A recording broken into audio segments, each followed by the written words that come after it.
প্রিয় শিক্ষার্থী বন্ধুরা, চলে আসলাম তোমাদের সামনে সপ্তম অধ্যায়ের আরও একটা নতুন পর্বের আলোচনা নিয়ে। আজকে আমরা পর্ব 5-এর আলোচনা নিয়ে চলে এসেছি। এই পর্বে আমরা আলোচনা করব আমাদের সাধারণ খতিয়ান এবং সহকারী খতিয়ান সম্পর্কিত কিছু প্রশ্ন নিয়ে। আগে বলে রাখছি, এই সাধারণ খতিয়ান এবং সহকারী খতিয়ান এটা সব ধরনের প্রশ্নের জন্যই কিন্তু তোমার গুরুত্বপূর্ণ। এটা থেকে যেমন সৃজনশীল প্রশ্ন থাকতে পারে, পাশাপাশি এখান থেকে এমসিকিউ, শর্ট কোশ্চেন, সব ধরনের কোশ্চেনের মধ্যেই কিন্তু সাধারণ খতিয়ান, সহকারী খতিয়ান রিলেটেড কিছু প্রশ্ন থাকতে পারে। তাহলে দেখে নিই এই পর্বে আমরা কি কি প্রশ্নের আলোচনা নিয়ে তোমাদের সামনে তুলে ধরতে পারি।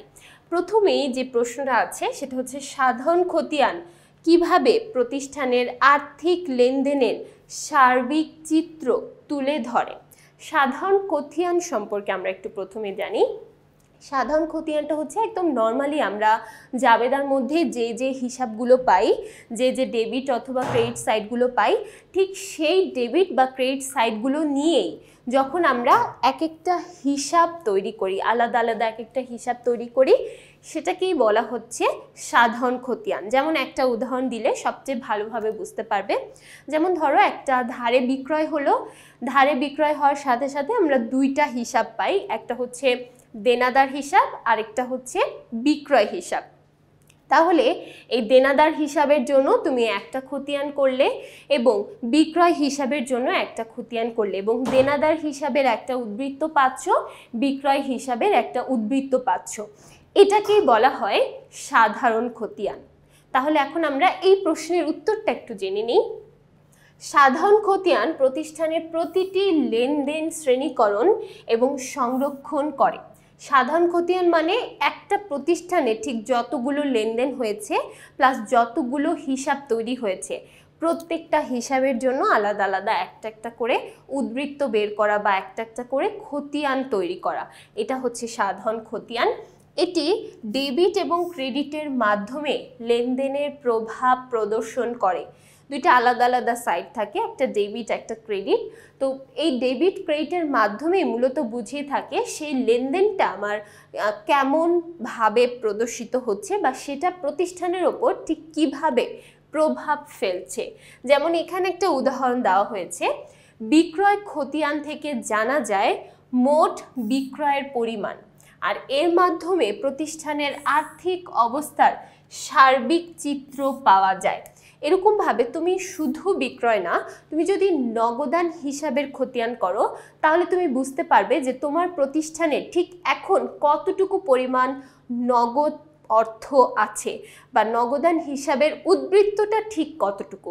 এটার মাধ্যমেও কিন্তু তুমি বুঝতে পারবে তোমার প্রতিষ্ঠানের আর্থিক অবস্থাটা এখন ঠিক কী অবস্থানে আছে। এরকমভাবে যতগুলো খতিয়ান আমরা করি, প্রত্যেকটা খতিয়ানের মাধ্যমেই আমরা কিছু না কিছুভাবে বুঝে থাকি যে আমাদের প্রতিষ্ঠানের ঠিক বর্তমান অবস্থাটা কি পর্যায়ে আছে বা বর্তমানে এখন আর্থিক অবস্থার পরিমাণটা ঠিক কি পর্যায়ে আছে। পরবর্তী প্রশ্ন 26 নং প্রশ্ন, বলা হচ্ছে সাধারণ খতিয়ান কাকে বলে। আমরা কিন্তু ইতিমধ্যে সাধারণ খতিয়ান সম্পর্কে একটা আইডিয়া পেয়ে গেছি। এখন আমরা দেখব সাধারণ খতিয়ান কাকে বলে। বিভিন্ন শ্রেণীর হিসাব সাধারণত যে খতিয়ানে লিপিবদ্ধ করা হয় তাই হচ্ছে সাধারণ খতিয়ান। এটি প্রতিষ্ঠানের মূল বই হিসাবে কাজ করে। প্রতিষ্ঠানের মূল বই হচ্ছে এই সাধারণ খতিয়ান, অর্থাৎ খতিয়ানটাকেই আমরা মূলত মূল বই বা পাকা বই বলে থাকি। তার মধ্যেও আবার এই সাধারণ খতিয়ানটাই হচ্ছে মূল, সহকারী খতিয়ানটা হচ্ছে সাহায্যকারী একটা খতিয়ান, ওইটাকে আমরা মূল বই বলতে পারি না।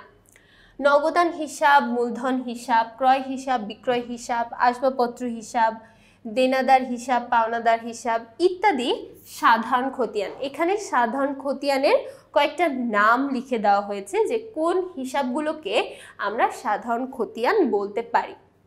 সাধারণ খতিয়ানের মাধ্যমে দেনাদার এবং পাওনাদার হিসাবদ্বয়কে মূল হিসাব নামে অভিহিত করা হয়।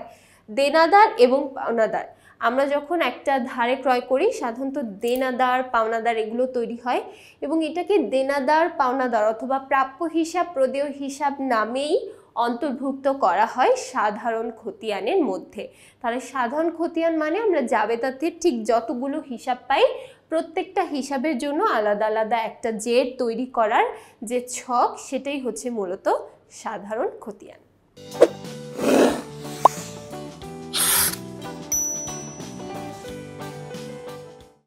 এরপর দেখি 27 নং প্রশ্ন, মূল খতিয়ান বা কন্ট্রোল অ্যাকাউন্টস বলতে কি বোঝায়? মূল খতিয়ান বলতে কি বোঝায়? একটু আগে আমরা দেখেছি সাধারণ খতিয়ানটাকেই মূলত আমরা মূল খতিয়ান বলে থাকি। তাহলে দেখো, নগদান হিসাব, মূলধন হিসাব, ক্রয় হিসাব, বিক্রয় হিসাব, আসবাবপত্র হিসাব, দেনাদার হিসাব, পাওনাদার হিসাব, অর্থাৎ যেই সাধারণ খতিয়ানগুলো হতে পারে সেই সাধারণ খতিয়ানগুলোকে আমরা মূলত মূল খতিয়ান বলে থাকি।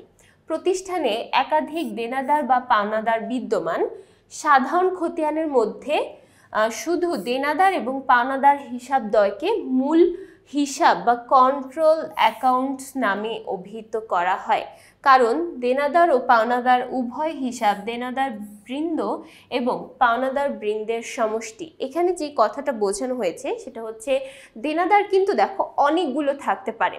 যেমন মনে করো, করিম নামে একজন তোমার দেনাদার আছে, রহিম নামে একজন দেনাদার আছে, রহমান নামে একজন দেনাদার আছে, এরকম অনেক নামের আলাদা আলাদা দেনাদার থাকতে পারে।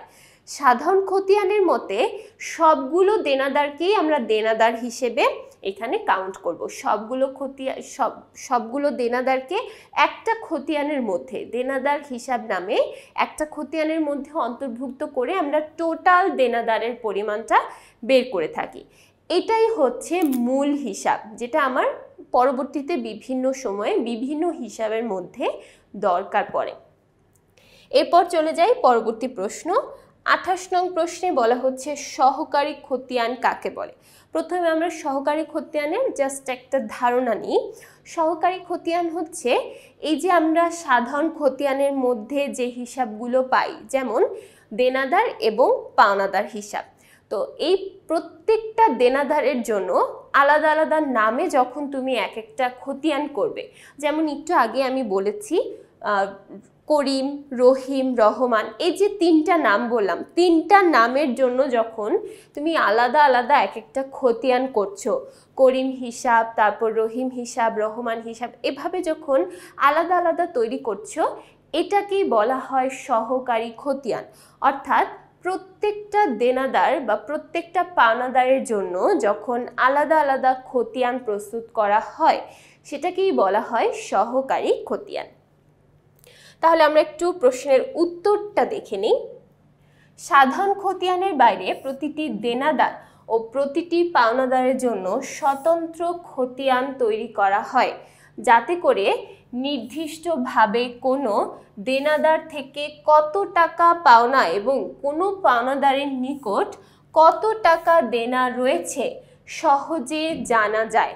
তার মানে আমরা তো দেনাদারের মধ্যে টোটাল দেনাদারের পরিমাণ জেনে যাই, কিন্তু প্রত্যেকটা আলাদা আলাদা দেনাদার থেকে আমাদের কতটুকু পাওনা আছে, অথবা প্রত্যেকটা আলাদা আলাদা পাওনাদারের কাছে আমাদের কতটুকু দেনা রয়েছে, মানে কতটুকু টাকা আমাদের পরিশোধ করতে হবে, এই জিনিসগুলো জানার জন্য আমরা আলাদা আলাদাভাবে সহকারী খতিয়ান প্রস্তুত করি। প্রত্যেকটা আলাদা আলাদা ব্যক্তি বা আলাদা আলাদা দেনাদারের ব্যালেন্সটা ঠিক কতটুকু, কার কাছ থেকে কতটুকু টাকা পাবো বা কার কাছে কতটুকু টাকা পরিশোধ করতে হবে, এই বিষয়টা জানার জন্য যখন আমরা খতিয়ান প্রস্তুত করি, সেটাকেই বলা হয় সহকারী খতিয়ান। প্রতিটি দেনাদার এবং পাওনাদারের জন্য প্রস্তুতকৃত খতিয়ানকে আমরা বলে থাকি সহকারী খতিয়ান। তাহলে এখানে একটা সুবিধা আমরা এখানে দেখতে পাচ্ছি যে প্রত্যেকটা দেনাদার বা প্রত্যেকটা পাওনাদার থেকে ঠিক কতটুকু পাওনা বা দেনা বাকি আছে সেই তথ্যটা জানার জন্য আমার এই সহকারী খতিয়ানটা প্রস্তুত করতে হয়। এরপর আমরা দেখে নিই আমাদের পরবর্তী প্রশ্ন। পরবর্তী প্রশ্নে বলা হচ্ছে সাধারণ খতিয়ান এবং সহকারী খতিয়ানের মধ্যে দুইটা পার্থক্য লিখো। ইতিমধ্যে আমরা সাধারণ খতিয়ান আর সহকারী খতিয়ানের পার্থক্যগুলো জেনে গেছি, এখন আমরা একটু আরও বিস্তরভাবে দেখব। প্রথমে বলছে সাধারণ খতিয়ানকে নিয়ন্ত্রণ হিসাব বলা হয়। একটু আগে আমরা একটা কোশ্চেন সলভ করেছি যেখানে বলা হয়েছিল কন্ট্রোল অ্যাকাউন্টস বা মূল হিসাব। তাহলে সাধারণ খতিয়ানকে আমরা মূলত মূল হিসাব বা কন্ট্রোল অ্যাকাউন্টস বলে থাকি, আর সহকারী খতিয়ানকে নিয়ন্ত্রিত হিসাব বলা হয়। নিয়ন্ত্রিত অর্থাৎ কন্ট্রোলড, এটা এই সাধন খতিয়ানের দ্বারা কন্ট্রোল হচ্ছে, নিয়ন্ত্রণ হচ্ছে, এজন্য নিয়ন্ত্রিত হিসাব বলা হয়। এখানে উদাহরণ দেওয়া হয়েছে নগদান হিসাব, মূলধন হিসাব, ক্রয় হিসাব, বিক্রয় হিসাব প্রভৃতি সাধন খতিয়ান। আর প্রত্যেকটা দেনাদার পাওনাদারের জন্য প্রস্তুতকৃত খতিয়ান, যেমন তুমি চাইলে এখানে উদাহরণ দিয়ে দিতে পারো, যেমন করিম হিসাব, রহিম হিসাব, আমি যেভাবে বলেছি চাইলে সেভাবে লিখে দিতে পারো। দেনাদার এবং পাওনাদারের জন্য প্রস্তুতকৃত আলাদা আলাদা যে খতিয়ানটা, সেটাকে আমরা মূলত বলে থাকি সহকারী খতিয়ান। তাহলে এই হচ্ছে আমার সাধারণ এবং সহকারী খতিয়ানের মধ্যে পার্থক্য এবং এই সম্পর্কিত বিস্তর আলোচনা। আশা করছি সকলেই পুরো পর্বটা বুঝতে পেরেছো, প্রত্যেকটা প্রশ্নই ভালোভাবে বুঝতে পেরেছো। পরবর্তী পর্ব দেখার জন্য সবাইকে আমন্ত্রণ জানাচ্ছি। সবাইকে ধন্যবাদ।